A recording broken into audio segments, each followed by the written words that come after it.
दोस्तों स्वागत है आप सभी का जीके RWA यस्टडी यूट्यूब चैनल पर। आज हम देखेंगे संविधान के टॉप 25 मोस्ट इम्पॉर्टेंट क्वेश्चंस को। दोस्तों ये प्रश्न सभी परीक्षाओं के लिए अति महत्वपूर्ण है। आप किसी भी एग्जाम की तैयारी करते हो, ये सभी प्रश्न एग्जाम्स में पूछे जाते हैं, तो पूरा वीडियो ध्यान से देखिएगा। और दोस्तों जिस भी प्रश्न का उत्तर आपको पता हो, उसका जवाब आप कमेंट बॉक्स में जरूर बताइएगा। तो देखिए पहला प्रश्न है, भारतीय जनता पार्टी की स्थापना कब हुई थी? तो भारतीय जनता पार्टी की स्थापना 6 अप्रैल 1980 को की गई थी। तो पहले प्रश्न का ऑप्शन बी राइट आंसर हो जाएगा। ऑप्शन बी पहले प्रश्न का याद रखिएगा। दूसरा है, भारत का पहला विधि और न्याय मंत्री कौन था? लॉ एंड जस्टिस मिनिस्टर बताइएगा, भारत के पहले कौन थे? तो भीमराव अंबेडकर जी भारत के पहले विधि और न्याय मंत्री थे। तो दूसरे प्रश्न का ऑप्शन सी राइट आंसर हो जाएगा। दोस्तों दूसरे प्रश्न का ऑप्शन सी याद रखिएगा। तीसरा प्रश्न है, लोकसभा का उम्मीदवार होने के लिए न्यूनतम कितनी उम्र होनी चाहिए? दोस्तों लोकसभा का उम्मीदवार या सांसद होने के लिए कम से कम कितनी उम्र होनी चाहिए?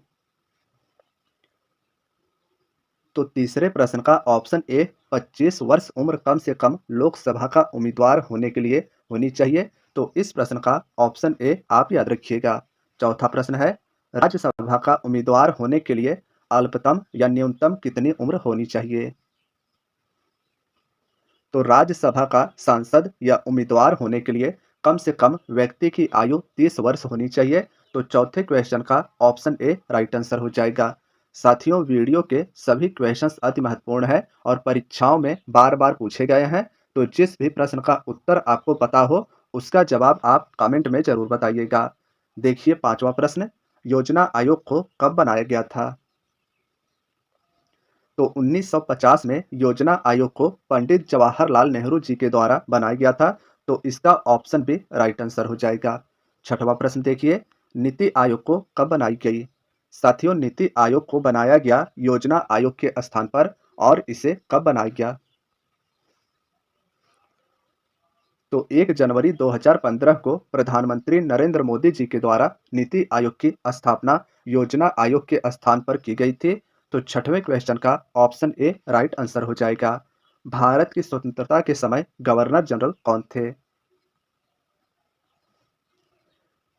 तो देखिए दोस्तों, भारत की स्वतंत्रता जब मिली थी, तब उस समय भारत के गवर्नर जनरल माउंटबेटन थे। तो सातवें प्रश्न का ऑप्शन डी राइट आंसर हो जाएगा। क्वेश्चन काफी ज्यादा महत्वपूर्ण है, तो इस क्वेश्चन को याद रखिएगा। आठवां है, कांग्रेस के संस्थापक कौन थे? यानी कांग्रेस की स्थापना किस व्यक्ति के द्वारा की गई थी?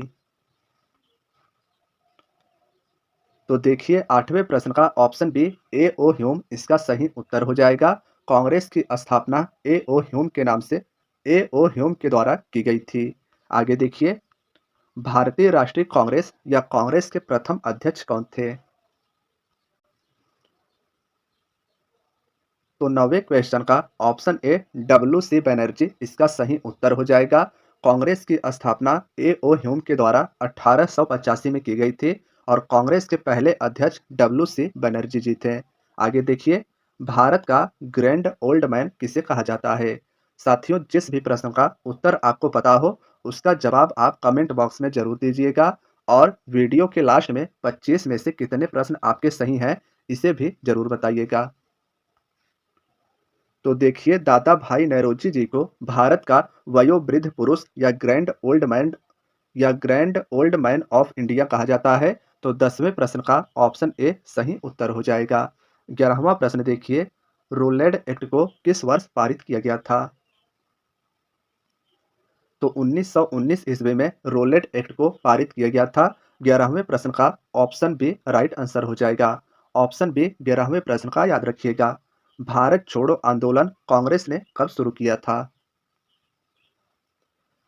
तो कांग्रेस के द्वारा भारत छोड़ो आंदोलन को 1942 में पारित किया गया था या शुरू किया गया था। तो इस प्रश्न का ऑप्शन डी राइट आंसर हो जाएगा। साथियों 8 अगस्त 1942 को कांग्रेस ने भारत छोड़ो आंदोलन की शुरुआत की थी। 13वां प्रश्न है, स्वराज मेरा जन्मसिद्ध अधिकार है, यह किसका नारा है? साथियों, यह प्रश्न या नारा कई एग्जाम्स में पूछा जा चुका है। स्वराज मेरा जन्मसिद्ध अधिकार है। तो लोकमान्य बाल गंगाधर तिलक जी की यह एक प्रसिद्ध कथन या नारा है। तो 13वें प्रश्न का ऑप्शन बी राइट आंसर हो जाएगा। स्वराज मेरा जन्मसिद्ध अधिकार है, यह नारा लोकमान्य बाल गंगाधर तिलक जी की है। आगे देखिए, भारतीय राष्ट्रीय कांग्रेस से त्याग पत्र देने के बाद सुभाष चंद्र बोस जी ने निम्नलिखित में से किस पार्टी की स्थापना की थी?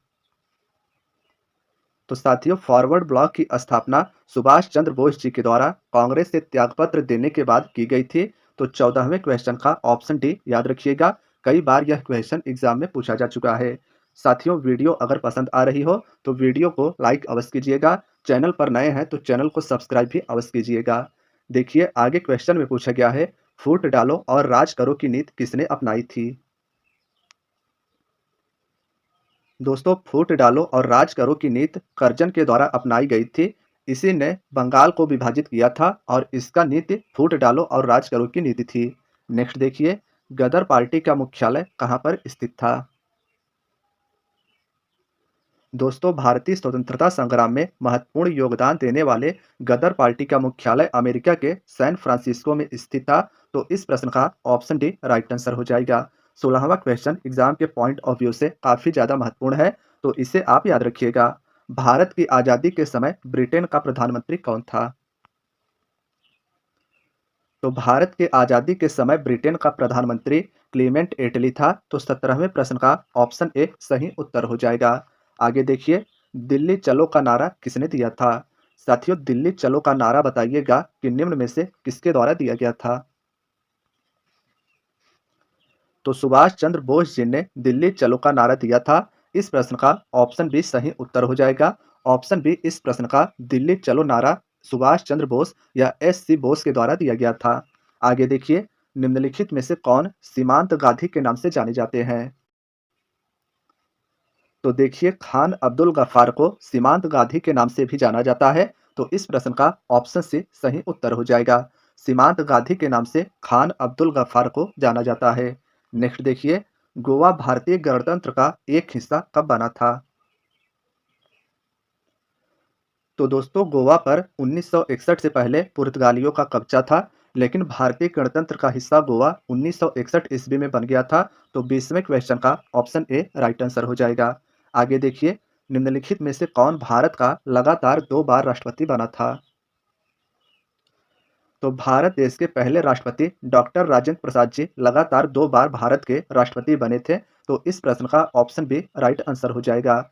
साथियों, जिस भी प्रश्न का उत्तर आपको पता हो आप उसे जरूर बताइएगा, और वीडियो के लास्ट में कितने प्रश्न आपके सही हुए हैं इसे भी जरूर बताइएगा।